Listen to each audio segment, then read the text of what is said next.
తీసుకోండి. కలగొట్టుకుని అక్షత గరగ చేసేయండి. ఇప్పుడు నమస్కారం చేయండి. చెప్పండి. వరస శిరస దృశ్య మనస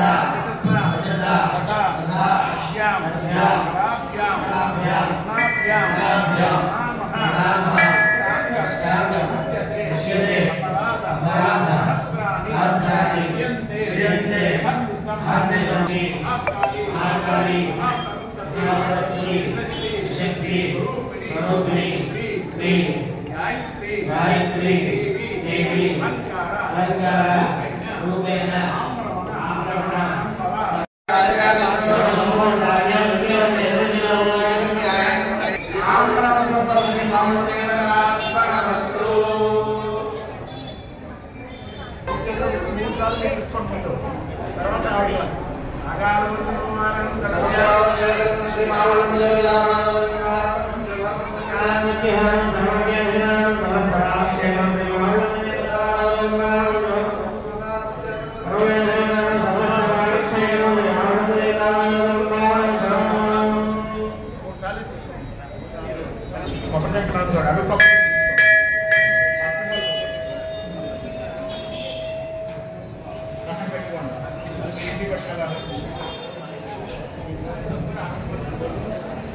వృత్తిలో కానీ ఉద్యోగంలో కానీ వ్యాపారంలో కానీ వ్యవసాయంలో కానీ మీకు కలిసి రావాలని చెప్పని ఏ సంకల్పంతో కూర్చున్నారు మీరు ఆ సంకల్పం మీకు నెరవేరాలని చెప్పని మీకు ఆశీర్వదనం చేస్తాం.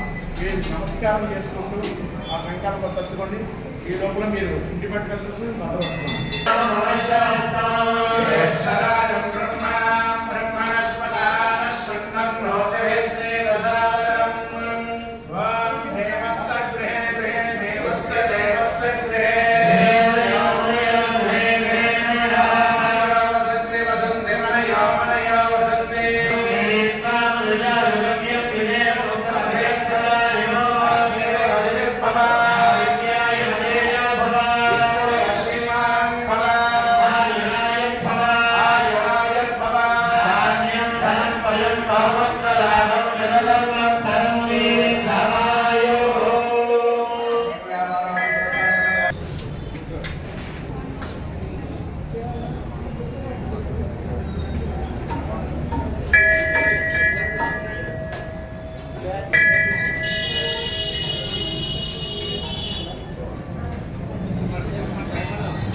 అబ్బాయి కూడా వచ్చాడండి. అబ్బాయి కూడా దిగుతాడు.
ఫోటోలు తీసారా మీరు?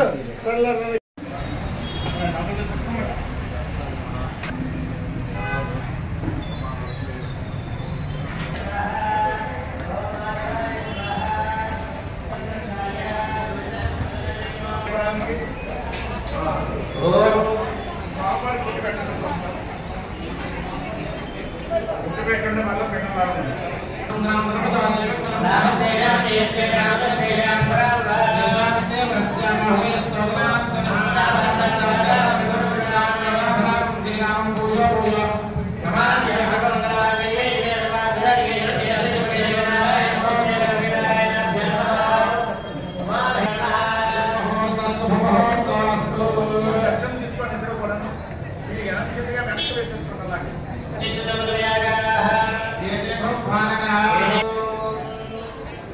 నమస్కారం చేయండి ఇద్దరు కూడా చెప్పండి మమ ద్వారా పరమేశ్వరి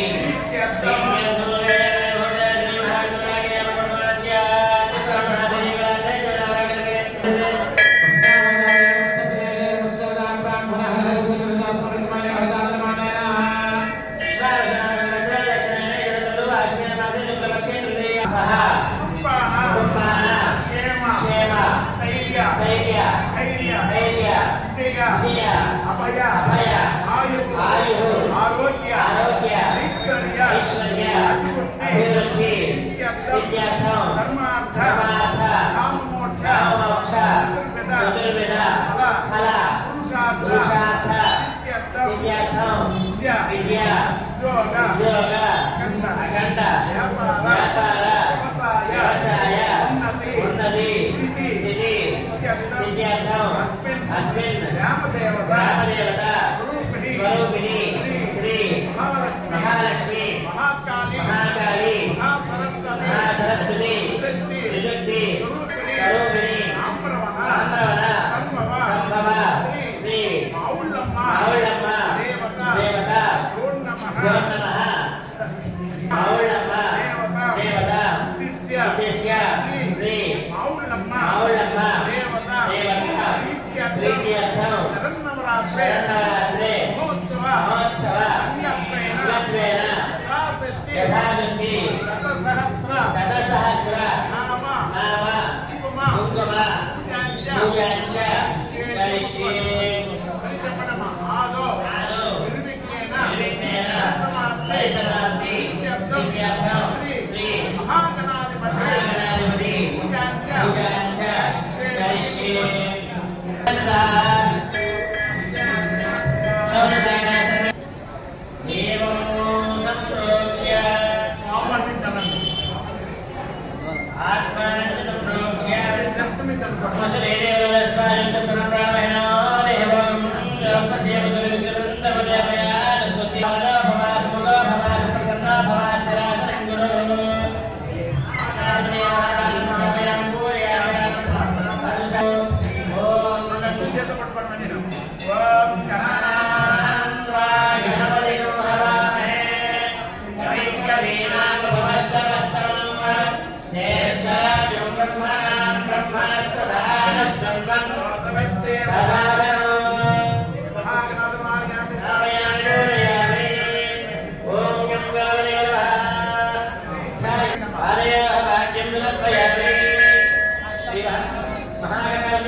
మీకు ఇచ్చినటువంటి పాత్ర ఉంది కదా పంచపాత్ర, దానికి 3 ప్రక్కల పసుపు రాసి బొట్టు పెట్టి అక్షతలు వేసేయండి. లోపల రాసులో అక్షతలు వేసి శ్రీ బోధించండి.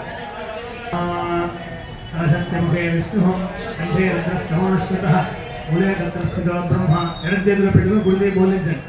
బ్రహ్మ మధ్యమాధురాహ వృక్షోదసాగరాధర వేదోషేదుర్వేద గుణ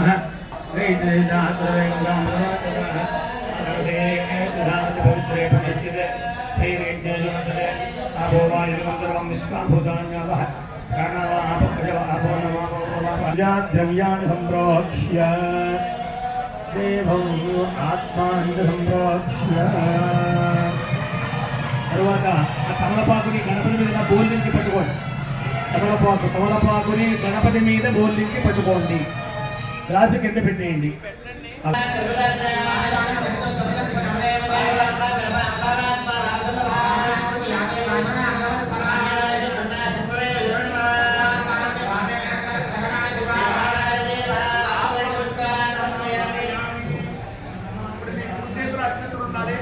ఎడం చెప్తే నీరు పోసుకుంటా తోటలో లేకమ్మా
పెట్టి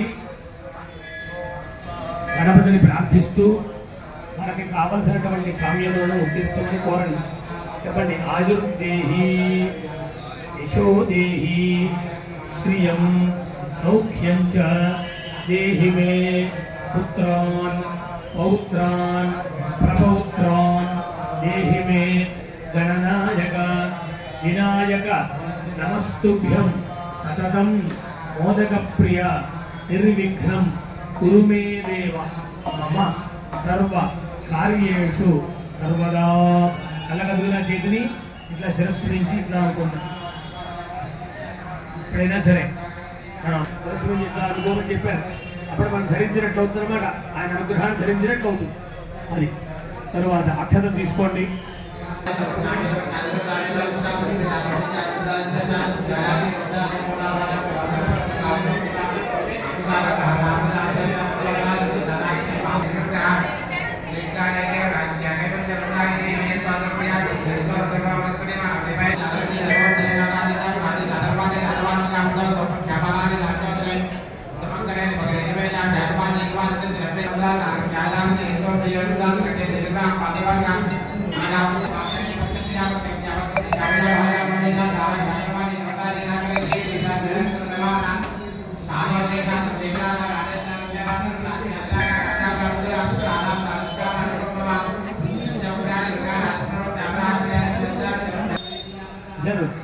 ఇవన్నీ కావాలంటే కష్టపడి చదవాలి, రాత్రింబవళ్ళు చదవాలి.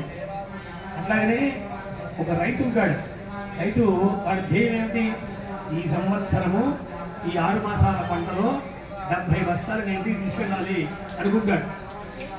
ముందు 19 మార్కులు రావాలంటే మనం చదువుకుంటాం. 50 వస్తాయి, 60 వస్తాయి, అమ్మగారు తర్వాత విషయం. కాబట్టి 70 బస్తాలు తక్కువ కాకుండా, అంటే అందరికంటే 60 పడుతాయి, 70 అంటాడు. అంటే కోరికలో ఎప్పుడు కూడా ఉన్నతంగానే ఉండాలి. నేను తక్కువ అనేది వరకు కూడా ఇప్పుడు కూడా చూడండి. కాబట్టి 70 బస్తాలు కావాలని కోరుకుంటారు. అనుకుని వ్యవసాయం ప్రారంభిస్తాడు. చూడండి ఎప్పటిదాకా అంటే వాడు వేసేటువంటి విత్తనం ఎప్పుడు వేస్తాడు? వర్షకాలం చూస్తాడు.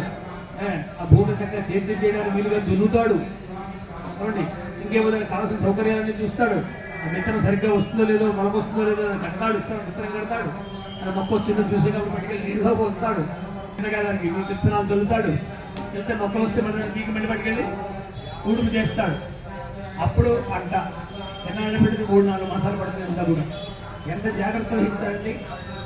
పంట కావాలి అని చెప్పేసి మిట్ట మధ్యాహ్నమో వేసవికాలంలోనో నెల తీసేసిన భూములను వేసేస్తాడా పట్టుకెళ్ళి నీళ్ళు లేకుండా వేడి అలా వేస్తే వస్తుందా పంట కాదుగా. అంటే లౌకికంగా మనం చూస్తున్నాం మంచి పంట రావాలి అంటే ఒక రైతు ఎంత కష్టపడి ఎంత జాగ్రత్తగా అవసరమైతే వాడు రాత్రిలో ఆ గట్టు మీద పడుకుంటాడు. ఆ ఊళ్ళో అలాగే ఉండేవారు వాడు. కాబట్టి రాత్రిలో నీళ్ళు వస్తాయి, ఒక్కొక్కరు బాగా ఎక్కువగా వస్తే పొలం నడిచిపోతుంది, మునిగిపోతుంది. మరి తక్కువగా వస్తే ఎండిపోతుంది. ఏం చేయాలి అంటే వాడు అక్కడే ఉండాలి రాత్రి. ఆ గట్టి మీద పడుకునేవాడు పాములు, తేళ్ళు, జరుపులు అప్పుడు అయినా సరే ఈ పొలంలో ఏముంటుంది సౌకర్యం అంటే కంటికి నిద్ర లేకుండా అంటానే, కంటి మీద పురుగు లేకుండా చేసేది అంటామే. ఒక పని చేస్తే అలా చేస్తానే ఒకప్పుడు అట్లా చేస్తారు. అలాగే కంటి మీద అదంతా మర్చిపోతాడ. ఈ కష్టమంతా మర్చిపోయాడు, ఏమి లేదు ఇంకా. అందుకని కష్టమంతా కూడా ఫలం వచ్చేటప్పటికి ఇంటికి కష్టం మర్చిపోతాడు. మనకు కూడా అనుకున్నటువంటి ఫలం వచ్చిన తర్వాత, ఉద్యోగం వచ్చిన తర్వాత ఎన్ని రాత్రులు కష్టపడి చదివేము అండి, ఎన్ని రాత్రులు నిద్ర లేకుండా చదువు కోసం ఉన్నాము, అవన్నీ గుర్తుంటాయా? ఉండవు. ఇంకా ఏసీ వేసుకుంటుంటాం, ఏదో ఆఫీసు ఉద్యోగం వస్తుంది, వచ్చాక ఒక ₹1,00,000 వస్తుంది అనుకుందాం. హాయిగా కూర్చొని మన పని మనం చూస్తాం, ఎంత మర్చిపోతాం. అలాగే తల్లి కూడా పిల్లల కోసం సిద్ధం చేసినటువంటి వంట ఉంటుంది అనుకోండి, తల్లి పక్కన కూర్చుంది కదా.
ఆత్మ నమస్కారం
తర్వాత మళ్ళీ కొంచెం దొంగ తీసుకోండి మీ మాటలే పెట్టుకోండి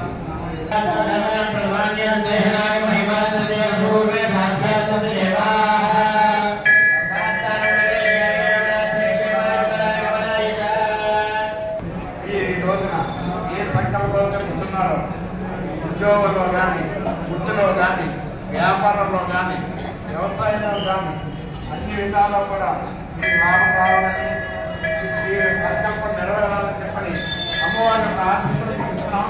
మీరు మీ సంకల్పం తెలుసుకుంటూ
पंचाशत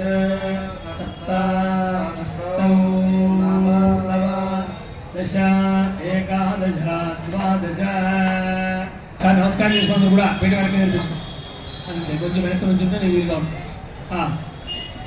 నమస్కారం చేసుకోండి కూడా. ఓం సప్తతే అగ్నే సమిధ సప్త జిహ్వా సప్తర్వే సప్తధామ ప్రియాణి సప్తహోత్ర సప్తధాత్వా యజంతి సప్తయో నీరావృణస్వా ఘృతేన స్వాహా. ఉపవిశ్యాగ్రదే సప్తపదిదం నమః.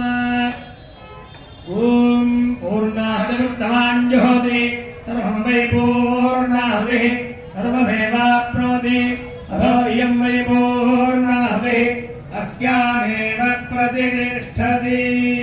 నమః పార్వతీపతయే హర హర మహాదేవ. జై మాతా మహారాజ్ఞి కీ, చండీ పరాదేవతకు ఆవుళ్ళమ్మ తల్లికి జై.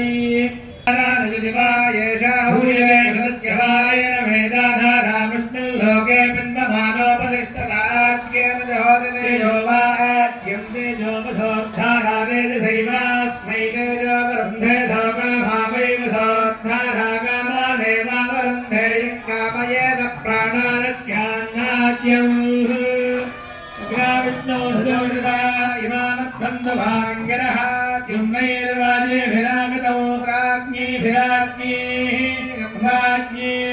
స్వరాజ్ఞీ అగ్నిశ్యోతిః తమోహరోధాః అగ్నిశ్చోమో బృహస్పతిః విశ్వే దేవావనత్య గోపాః ते सर्वे संगत्या इदं मे प्रावदावदः वयज्ञस्यामोदयोरिः भूर्भुवस्वस्वाहा.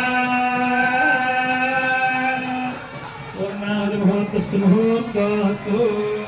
नमः पार्वतीपतये हर हर महादेव. हर हरिदेन्द्रमङ्गुस्थाः हरिदेन्द्रमङ्गुस्थे हव्यवाहन श्रियं देहि मे हव्यवाहन परमेश्वरी. ओम नमः इति चतुस्सागर पर्यन्तं ఓం బ్రాహ్మణేభ్యో శుభం భవతు. వెళ్ళిపోతుంది అలా ముందుకు వచ్చి తూర్పుగా నుంచునయ్యా. అది దంపతులు ప్రదక్షిణం చేసే విధానం చాలా గొప్పది. ఆ నమస్కారం చేసుకుని దాంట్లో ఉంచండి. అది వేసేయండి, దాంట్లో వేసేయండి.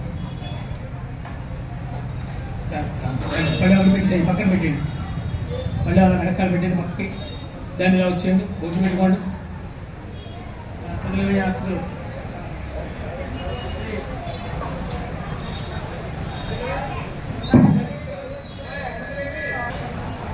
ఇంకో రండి, ప్రదక్షిణం చేసి ఇలా వచ్చింది.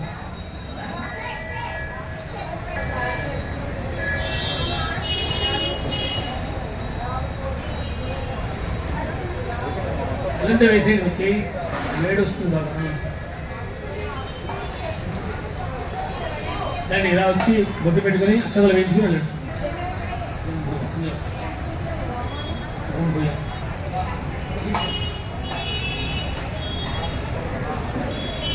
తర్వాత